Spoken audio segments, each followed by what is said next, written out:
নমস্কার, আমি physiotherapy, yoga and naturopathy clinic Dakumari থেকে বলছি। আজকে আমাদের কাছে একটা পেশেন্ট আছে।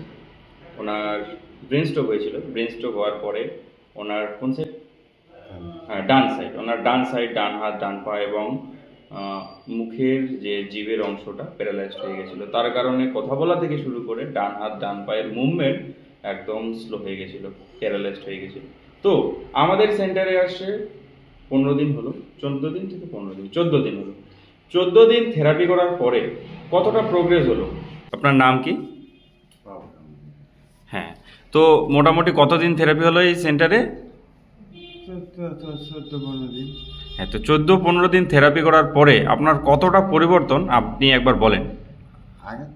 আগের তুলনায় তো বহুত সুস্থ আছি আর কি। আচ্ছা, আর আরাম পাইছি অনেকটা। আচ্ছা, আরাম না হলে তো হতো না, আরাম পাইছি হুম। অনেকটা।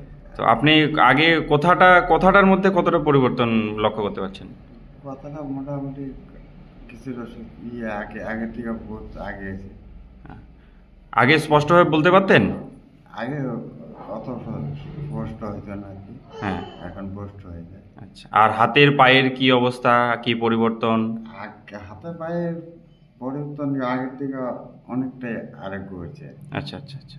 তো আপনারা পেশেন্টের মুখ থেকে শুনে নিলেন কতটা পরিবর্তন। এই ভিডিওটা থাকলো অ্যাজ এ প্রুফ। উনি আসবে আবার, তারপরে 1 মান্থে কতটা পরিবর্তন হচ্ছে সেই আপডেটটা দিয়ে দেব।